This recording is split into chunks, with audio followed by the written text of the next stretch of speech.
Who's going to join War Games? I'm Will. That's Brandon. We're the Cousins of Destruction Wrestling podcast, as always. So cheers. Talk about some wrestling. Yeah, we're going to kind of go through a bunch of different stuff, I guess. Obviously, we had the surprise of Cody Rhodes joining Team Punk, I guess. So really, anything's up in the air. So that's what we're going to talk about today. Yeah, we're going to start with War Games and moving on to some other topics throughout the wrestling world of the WWE. Want to thank you guys for watching our stuff. Make sure to join the live streams, youtube.com/COD Raw, SmackDown, PLEs, like Saturday Night Main Event coming up and all that good stuff, Survivor Series.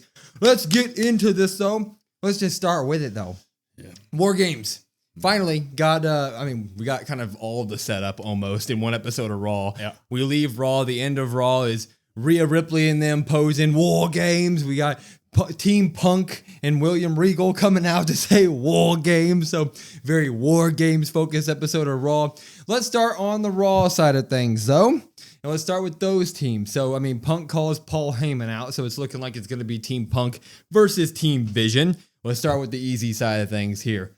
Team Vision. Right now you got Bronson Reed, Braun Breaker, Logan Paul. Who else is going to join the Vision's team? Yeah, there's not a lot of questions for me, I guess, in terms of the men's side of things. It's kind of just the women's War Games match. So for Team Vision, this is a pretty standard, easy answer. It's got to be Austin Theory, and it's got to be Brock Lesnar to me. I don't really know who else you could throw out there. Maybe you want to do an Aleister Black in there if Cody Rhodes is in there, and they had the weird main event shtick, but then maybe you got to throw Damian Priest over on the other side. I don't see that happening. So I'm going Brock Lesnar and Austin Theory on this one. Yeah, I think this is the most simple answer. I think the Brock Lesnar stuff speaks for itself. He wouldn't have done the whole Paul Heyman, Brock Lesnar callback at the John Cena versus Brock Lesnar PLE a while back if we weren't going to lead to him eventually interacting with the Vision and Seth Rollins getting injured. Just opens the door wide open for that. So I think Brock's for sure. And then Austin Theory, that's been the rumor for a long time on the fourth man joining the Vision forever and ever. I feel like right now they're starving for a fourth man because of the Seth Rollins injury. So if you're going to do it, War Games seems like the perfect time to go ahead and do this thing, right? But let's move it on to the more interesting side of things because we do have Team Punk, CM Punk, Cody Rhodes, Jey Uso at the moment. Who else is going to join Team Punk, though? Yeah, I'm going to kind of stick with my original thought. I know you had rumblings, I guess, of LA Knight joining Team Punk, which at this point, we'll get to that here in a little bit, LA Knight fiasco. But you got Roman Reigns. I feel like Roman Reigns has to be in there.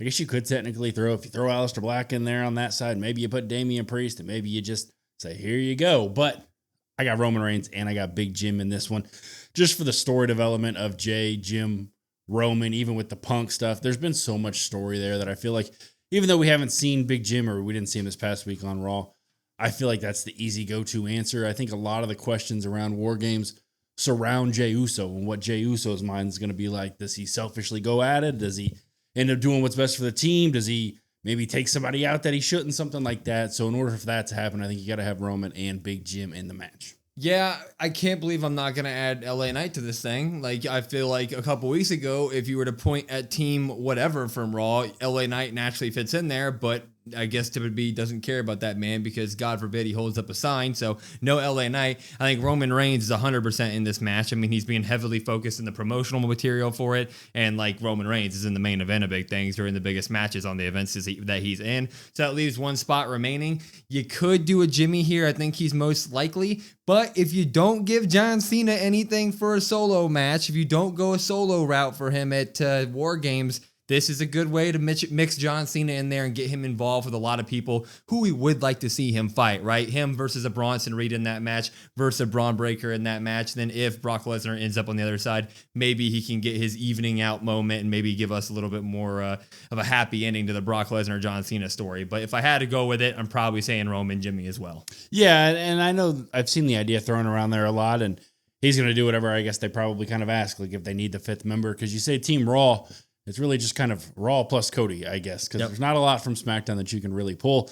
And even John's path, we'll get to that here in a minute, that's a little bit clouded, I guess, because we did think the John and Dom match was going to happen a little bit later. It got moved up, obviously, all that stuff. So we'll get to that here in a minute as well. Yeah, stay tuned because we will be talking about our John Cena pass. But we got ourselves another War Games match to get to. One that's probably a little bit more enticing to a lot of people because the women's storylines right now are cooking. I mean, we'll just start at the base here. I mean, Rhea Ripley and them return. Rhea Ripley and Io Sky were off TV for a few weeks. They do return to enact the War Games, but that happened right after the Kabuki Warriors took the titles off of Charlotte and Alexa, and that only happened because Lash Legend, which is a return to SmackDown last Friday. So there's a ton of moving pieces right now in the women's division of War Games stuff going on. And then, of course, you throw in the Nikki heel turn on Stephanie Vaquer. So we got two teams here. Who is going to join Team Asuka? They're looking for one more person. Right now it's Asuka, Kyrie, Lash Legend, and Nia Jax. So who joins that team?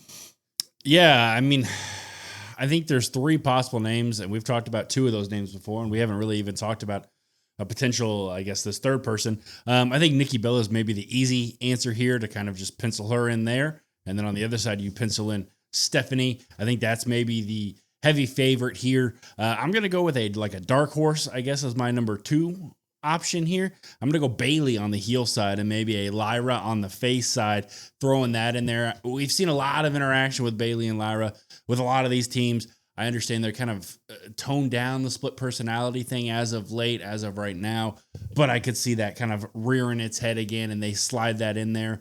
Like I said, there's a lot of interaction. And then I think the third option, which is the least likely, I would say, in my opinion, is the AJ Lee, Becky Lynch one. Just because that one, Becky's had no interaction really with any of them. AJ Lee obviously has not been on TV, so she's had no interaction. And that's a singles feud. And yes, I understand you could say Stephanie and Nikki is a singles feud, but they've also tagged and there's been interaction here and there. I mean, people have come up to Nikki and Stephanie backstage, and Nikki's defending them and all this junk if you look back weeks and weeks and weeks. So those are my options. I'm probably going Stephanie, Nikki. But behind that, I'll say Bayley and Lyra. Yeah, it really looks at, or I guess you have to look at this from what perspective do you want Nikki Bella and Stephanie Vaquer to do? Would you rather them just go to Survivor Series and have a singles title match and just get that feud off and rolling, right? Because a lot of people sit here and they go, well, we've been waiting for Stephanie's first big feud, her first big title defense, even though I love what her and Raquel did on Monday night. And you could easily do this at Survivor Series. And that does open the door for what I think would be cool, which would be Bayley to basically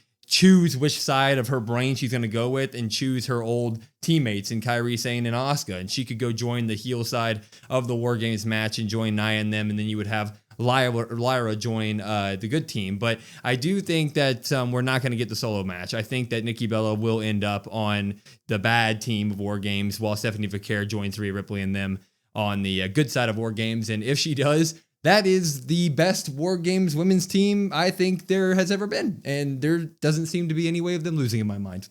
Yeah, I mean, that's why you also may just have to do the Lyra Bayley thing in terms of splitting them up on the teams, because you could have Lyra admittedly take the pin there and you're like, okay, because you look at the team and you're like, oh dear God, who's pinning who on this one? And there's no real answer. So it's almost as if you need the heel side, which I think they should win. Spoiler alert, but it's almost like, hey, you need somebody to take the pin on the other side. Yeah, I don't know who that would be at the moment. I mean, right now it just screams Nia Jax takes that pin in my head. It just screams Nia Jax, which she's one of those people that doesn't lose any steam when she gets pinned. So works out for me, but should be an absolutely great War Games match. Those are people who we think are going to join both teams on both War Games match. So stick around in the comments and make sure you give us that. But we did mention somebody who's been getting treated a little differently lately. LA Knight. Yeah, but it's more like LA Knight at the moment. I mean, let's just backtrack and go through all this. So it all starts when him and Jey Uso are in the number 1 contender match, right? Or something like that. I already forgot. But they're fighting for a chance at the title, and LA Knight walks out to the ring. Fan has a sign that says, we want LA Knight, not Jey Uso. LA Knight grabs that poster and he shows it off for everybody at home on Netflix to see. And since then, not been good. So he loses that match to Jey Uso to get things started. Then we just don't see him for a couple weeks. And then we get the announcement on SmackDown that he's in the John Cena tournament, but he's facing a question mark. And then here on Raw, he gets to cut a promo about the John Cena tournament. They cut him off in the middle of his promo. What in the world is WWE doing with LA Knight right now? It seems like he has lost all the love from the people backstage, and I kind of want some justice for Mr. LA Knight. Yeah, I mean, you say you kind of want some justice, but at the same time, I think LA Knight does have to take some blame here. I mean, you look at it, yeah, he lost the match. I guess it was the Battle Royal, right? And everybody was upset that Jey Uso won. It should have been LA Knight. And that's when that sign comes into play. Well, I understand you might be upset, but voicing it like that is probably not the best way to end up handling that. In terms of your promo as well, you have the time, you have the clock, you got the thing showing you, hey, you got this much time left. Get your promo in. You get mad that you get your promo cut off. I'm sorry. Everybody has that time. Everybody has that clock. So I guess just maybe if you just sped it up a little bit, you would have been fine. Yeah, he's made somebody mad. And LA Knight has I guess he's had the ability for 3 years now to be really over and yet still not really lose any steam. Everybody's like, when's it going to be his time? When's it going to be his time? It might end up working out in his favor because whenever they do eventually give him another opportunity, he might have some backing, but I don't really know what you do with LA Knight. I'm under the impression he's going to end up losing on Friday on SmackDown because, well, you're already kind of this low. Let's just see if he can go any lower, I guess. That's what the L in LA Knight stands for. So that's what I got, but I don't really know. Yeah, I see where you're coming from. I get that there are better ways to go about doing your stuff, right? Like grabbing a poster and showing it off for everybody. Like, I get it. It's awesome. And I was there cheering for it. I was like, yeah, he's right. But like when it comes to being a worker for a company, probably not the best way to go about it. The promo, a lot of people are saying that like they cut him off. They cut him off. I mean, he was like 2.5 minutes into a big old promo. And it was at the very end. He was saying, your time is up. My time is now. Basically, he was cutting a John Cena part. So I don't really think it's as big of a deal as people are saying. But in terms of LA Knight just not being on the TV doing meaningful stuff, that is some BS, man. I'm an LA Knight guy through and through. I think that he's not going to win the John Cena tournament, but on Friday, whoever he faces, I don't really care who it is. If he just loses round 1, it feels like he's as low as he's ever been in the company. Like this dude could have easily been in Jey Uso's shoes the past 4 months with all the stuff he's been doing, but it's going to go from that potential to like, okay, is he even a meaningful part of the roster anymore after that? So I don't know, man. I don't know what's next for him, but I love LA Knight, so hopefully it turns around. Yeah. I mean, that's the thing. We've talked a little bit about with him. Like, I understand the Punk stuff you kind of needed to happen and have that stability, but it was also a moment where you could have given LA Knight an opportunity for a couple of months, and then you could have him fight Punk and then lose it to Punk, maybe at like a Rumble or something like that. So he had a lot of steam built up behind him, and it Raw on Netflix felt like a fresh new start. 'Cause you're like, man, you're on SmackDown, you're getting wasted. He got moved over, and admittedly, I guess you kind of look at it like in hindsight, like the Seth Rollins injury has kind of screwed LA Knight over multiple times, I guess. Yep. He got screwed over the first time with the injury, and then he comes back, and then he got screwed over again kind of now. So I don't know what they're going to do. I would just say put him back over to SmackDown, but at the same time, what's really over there? There's not a lot over there either, so I don't know. Who knows? Move on, though. Yeah. Back to good stuff, though. John Cena won the Intercontinental Championship. If I can talk, I just looked at WWE Shop like 30 minutes before we did this. They now have a shirt for it. I think it looks kind of dumb, but it does have the Spinner US title on it, so I'm very happy about that. It has all the titles that he has held, which is really cool stuff. But he's officially got 3 shows left. I'm going to cry right here, right now. But he's got 3 shows left. It has been announced he will be fighting in a match on the next Monday Night Raw, his last Raw ever. So 3 matches left, 3 Cena showings left. What should his path look like? Yeah, I mean, I know I just mentioned, hey, I don't have him in WarGames, but like I'm sitting here thinking about Survivor Series, I don't have a match for him. I don't have a path. I don't have a, hey, here you go, John. So you know what? Actually, you probably just slide John in there, and that's probably what they're going to do. So you have next week on Raw in the Garden. You could do like a one-on-one match, and he could defend his IC title versus Ray, or I went down the route of, hey, I kind of want to have some fun with this last Raw, so why not? So indulge me for a second. I did a 3-on-3 tag match. I have Rey Mysterio and John Cena and Ron Cena versus the Judgment Day of Dom, Finn, and JD McDonough. I just have an idea of like, hey, everybody hitting a 5-knuckle shuffle. Everybody goes home happy. You don't have to have him defend that IC title. Everybody's there for fun. Everybody knows what it's about. So I have just the fun side. It's probably just going to be a one-on-one match. But I thought, well, you know what? I kind of like this idea. So I'm going with that. And then Survivor Series, I guess you do the WarGame stuff.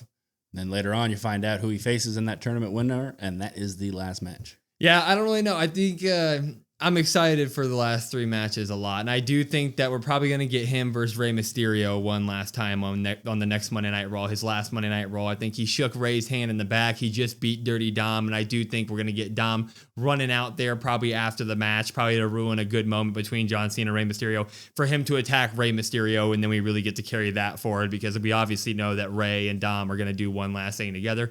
Survivor Series, man, at this point, I have no idea what you do solo, so I guess you could throw him in the WarGames match like we were saying earlier and have him go face to face with guys like Bronson Reed and Braun Breaker. I think that'd be very cool. Matches that we wanted to see happen that didn't happen here. And then I think that in my eyes, it's going to be Gunther winning that tournament. And then we end with Mr. Gunther beating him at Saturday Night Main Event. But no matter what happens, man, enjoy it while it lasts. It's starting to sink in. We don't have much Cena left. Yeah, and I really kind of wanted that Survivor Series to not. Yeah. Like, I kind of don't want him in the WarGames stuff, but you might end up having to have it. And so you have like the Avengers on that side of Punk, Cody, Roman, John, and Jay. Yeah. So, that's a stacked team right there. So everything we said about the women's side of things with like, who the hell's going to lose this here? Kind of the same thing there. Yeah, completely agree. I do want to flip it though, because, we look at John Cena is he's the present right now and has been the past for 20 years, but the future is what he fought on Monday Night Raw. Dirty Dom. He lost his IC title. It looks like him and Rey are going to fight for that AAA title at some point, but it's starting to feel like he drops the title to Rey Mysterio maybe, and then we can maybe get Dom pushed into the main event scene. Do you think that's kind of where we're heading with this loss? Ooh. Yeah. I don't know. I think that's the path that you do, right? I think you do that, and that's the normal path. I'm going to say no on this one. I think we've got a big moment here, a big match potentially in San Diego, Rey's hometown, of the father versus son for the AAA title. I think would be really awesome, but I could see him still kind of hanging out in the Judgment Day stuff. He cuts a backstage promo about where's JD, where's Finn, where's the Judgment Day, where is everybody, why am I all by myself? I feel like that's going to maybe take precedent, and I don't even know if Dom loses that AAA title. He just kind of got it pretty recently, right? So maybe not right here, maybe down the line a little bit further, but I've got all that Judgment Day shenanigan stuff where it's going to feel like Dom is kind of treading water, but we're going to be like, hey, Dom is so good right now that like, even if you give him nothing, he's going to make it entertaining. And we're going to probably eventually say like, man, Dom's got to be doing something. I think that's where we're going to go. I think this is the start. I don't think it's going to happen right away. I don't think we're going to all of a sudden, the second John Cena retires, all of a sudden Dirty Dom is facing Punk for the World Heavyweight Championship. I don't think that's coming, but I do think that like Dom's name will start to be brought up in like Royal Rumble talk. His name will start being brought up in Elimination Chamber talk, and we're going to have to see what this momentum can, it does over the next 4 or 5 months while that happens, man. I do think that he's officially got his name in the bowl for main event material, and getting a rub from John Cena. No, he didn't win the match, but don't get it twisted. That was a rub. John Cena, that was him looking Dirty Dom in the eye and saying, you are the future of this business, man. And I'm honored to be in the ring with you, and good luck to you. So I don't think that we're going to get the live return and the implosion of Judgment Day right away, and Dom's going to get shot right into the main event scene. But I do think this is the start of that, and big things are coming for Dom in the next half year at the least. Yeah, I guess it depends on how you describe big things, because for me, I think you have that Judgment Day implosion first before you get any sort of main event status, really. So it ends up being like, he might end up being like a Final Four in the Rumble. I wouldn't be surprised there. He might be like the third left in the chamber, like something where everybody's rooting for him, and you're like, man, he could actually do this, and then he doesn't get the job done. But you got to think before Dom can reach that point where the Punk stuff and all this main event stuff that we all want to see, like you got to think they resolve the Judgment Day stuff at some point before that, which requires live, and who knows when that's going to be. Very true. Very true. Let's keep it going with the John Cena stuff, though, because he did announce that his Saturday Night Main Event, the John Cena show is what that's going to be, but he's using it he says, as one chapter ends, a bunch of doors and chapters open for other people, because the NXT talent will be a part of his final show. John Cena says that it'll be NXT versus the main roster as Saturday Night Main Event. Who do we want to see on that card? Yeah, it's going to be interesting to see how they handle that. Do they end up having like qualifiers on NXT to determine that, or how does that really kind of go about, right? How do you choose the main roster people? I'm really intrigued to see how that process all goes. I pretty much have the staples that we've kind of talked about, right? So I've got Javon, who's got a match coming up against Gunther. He's been on SmackDown before. I think that would be a great opportunity there. Same with Trick Williams, obviously. On the women's side, I've got a Blake Monroe or Soul or Jordan Grace. I know Soul's just coming back. So there's a whole bunch of stuff there. There's people that we've already kind of seen on main roster, right? But maybe if you don't watch Raw and SmackDown or NXT every single week, kind of like we do, you don't really know some of these people. So I think you're going to get some of the top people in NXT going up there. Yeah, I think that we're going to get most of the people who we've seen already be brought up to the main roster, right? I do think we're going to see our Souls and our Javon Evans, people like that. But I also want to see some more of the champions. I want to see Ricky up there. I want to see Ethan Page. I think if you can work Ethan Page and Chelsea Green into some sort of mixed tag match on that show, that would be absolutely great. Or if you really want to do something even cooler, in my opinion, I think it would be a cool moment to crown an NXT person, make them a champion on the main roster, meaning I think this would be a prime location for a Chelsea Green U.S. title reign to be lost to somebody like a Sol Ruca and really be establish somebody as being like a permanent part of the main roster from here on out and sort of a crowning moment. So I'm looking forward to something like that. You need your big stars, your Obafemis, your Tricks, etc., etc. It should be an amazing show, and there are a lot of good matches. You said Blake Monroe versus Tiffany Stratton and just something would be absolutely incredible. So there's a bunch of dream matches to come. We'll probably have to talk about it more, but I'm so excited for that event now. Yeah, and you sit there and you look at it. The only reason I didn't put Ricky is like, yeah, Ricky's NXT, but he's also like he's not like younger side of NXT. You know what I mean? But you do have to have some sort of champion of some sort on there, I would think, right? Like, so I wouldn't be surprised if Ricky makes it. Tatum, I wouldn't be also surprised if she makes it as Lola, well. You could do it. Yeah. You could do Lola Damien. You could do that. That seems like a good match. Zelina and Alistair versus Lola and Damien. Be a good time to call her up. Yeah. It won't happen. I mean, yeah, I say we keep saying that, so I mean, it's not going to happen. But we're going to keep this part a little bit shorter than I wanted to at the very end because this could be a rant for an entire podcast by itself. SmackDown, we're going to save the best for last in this podcast because we are going to talk about some of the issues that we do have with the show, and it has become glaringly obvious over the past month. I would say that SmackDown is just, I wouldn't even call it the B show anymore. It's like it's worse than NXT and it's 100% worse than Raw. So at this point, it's the C show. If you want to do A, B, and C there, it's the lower show. What are some of the things? We'll just start. I'll just put it out there. What's one big thing that you think that SmackDown should fix? Well, there are a couple, as you said. Off the top of your head. Well, one thing that I think it's important to say, not one thing they need to fix or whatever, because right away, I think a lot of people would say the main event scene. I think a lot of people would say challenger for Cody Rhodes. But you look at the roster, and I'm going to say, well, there's not really anybody on the roster that they can do that right now. So the number one thing I would fix personally is going to be that tag division for SmackDown. That's something for months and months and months. We were like, man, week in, week out, we get great matches, and you still get good matches. They're solid, right? But with Wyatt Six, when they got those tag titles, you're like, man, this has been rough. And I understand they're wanting to do Wyatt Six, MFT, some sort of feud that's been on hold, right? But what about all these other tag teams right now? Everything just seems kind of dead. So I would say fix the tag team division, and you can at least make SmackDown watchable between great tag team division matches and Ilya Dragunov's US Open Challenge, and you can kind of maybe fluff up the rest of SmackDown to where it's not so bad. I would prefer them to also fix the Cody Rhodes stuff, but there's nothing they can do like immediately to fix that. Yeah, two things happened on SmackDown over the past couple months. They had Sami Zayn win the U.S. Championship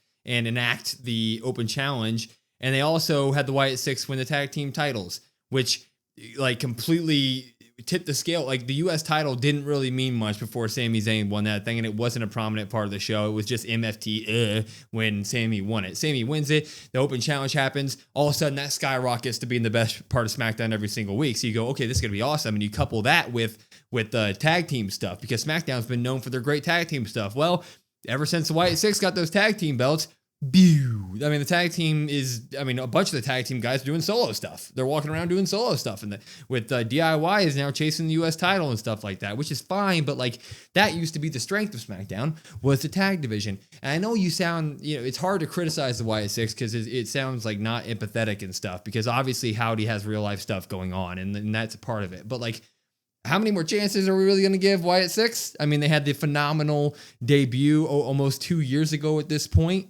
and it feels like they've never really hit their potential since. They have those titles. They're easily the most, in my opinion, boring in-ring performers out of all the tag teams on that division. And plus, you just never see them anymore, except for them stalking people in the back, doing kind of nothing.